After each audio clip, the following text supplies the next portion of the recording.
Let's talk about the announcements you're making, the doubling down, in particular in areas of expertise such as artificial intelligence. The government's committing more money. Why? Yes. Well, look, I think London Tech Week A is very exciting, as you say, but it's also giving us the chance to do two things. First of all, to talk about the wonderful things that UK tech is achieving, and there's a long list. It also gives technology the chance to come together and talk to us. And one of the things that's very clearly said to us is that their concern is around getting access to the right talent. It's partly about immigration, it's also about skills. So what we've said is that we'll spend £18.5 million on getting some of those people who are at the moment studying other things in other fields to transfer across into artificial intelligence so that we can start to inject some new talent into this area and start to feed some of these very successful companies and drive some good new ideas. 18.5 million, I think it is to boost the AI tech roles.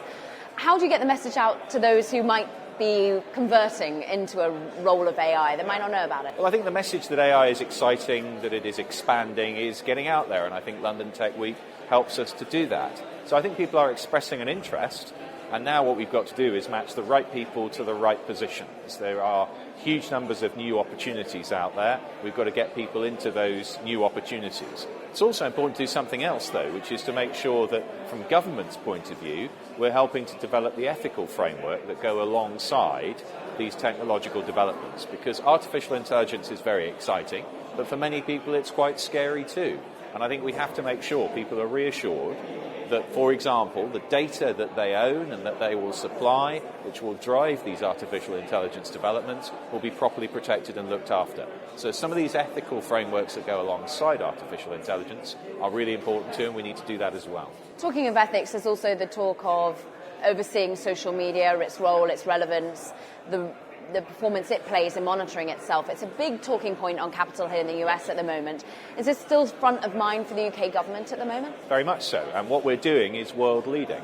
There is a gap at the moment, and I think people are conscious of it, both in the tech sector and elsewhere.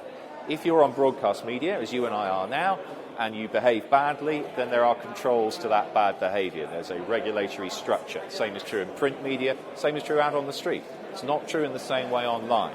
And as we live more and more of our lives online, and more of very similar content is held online as it is held in, for example, broadcast media, I think that gap becomes harder and harder to defend. So self-regulation must end, and we must replace that with a better structure. Now, I think that's accepted by the industry, and we're working with them to make sure that whatever we design, and it will be our decision how to design it, of course, but whatever we design, they will be able to comply with and will be able to make their consumers safer. In the end, that's what really matters, making sure that people who use the internet can be as safe as they can possibly be made to be. And there's a big job of work to be done on that.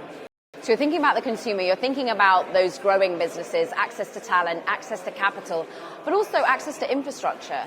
How are you ensuring, particularly with the furor surrounding Huawei at the moment, a big provider of telecoms technology in the UK, how are you ensuring that we can be at the forefront of the 5G rollout when there's a question about the role that Huawei might play? Yes, well, as you say, it's important that we do have good quality equipment. It's important that we're in the forefront of the 5G revolution. We want to do that. But what's just as important, if not more so, is that we have a safe and secure telecoms infrastructure. So what we're doing isn't focused on Huawei, it's not even just focused on China. I'm looking in my department at a way in which we can develop a system for the whole telecom supply chain that makes sure that whoever supplies us the equipment, they meet our requirements on safety and security. That's what we're working on, and we'll bring those proposals forward as soon as we can.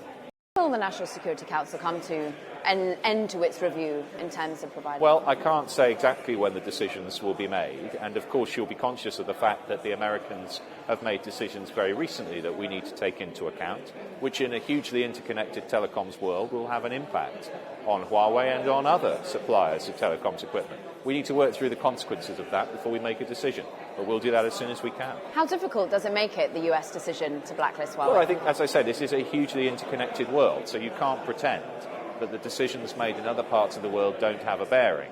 If components from America go into componentry which is supplied by Huawei, into the UK telecom system, then all of these things interact. So we've got to work through all the implications of these decisions, understand them, and then make our own decision. It's for us to decide what's best for the UK, but we have to accept the reality, which is that this is a hugely interconnected world.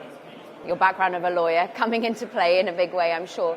Jeremy, talk to us about, therefore, the growth that we're still seeing in London, outside of London as well. The UK has really been focusing on technology growth. How much of a distraction do you think Brexit has been and a concern to those building businesses? Well, look, two things. I mean, first of all, you're right. This is growth that's happening across the UK, and that's very pleasing.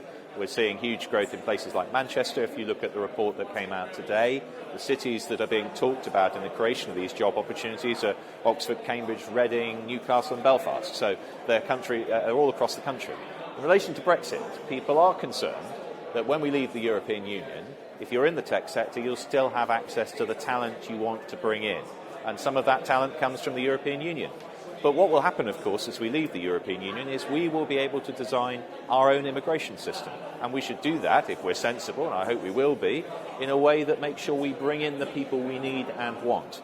So what we're saying to the tech sector is, look, we've got this opportunity to design, from almost a blank sheet of paper, the immigration system that we want. Come and help us design it.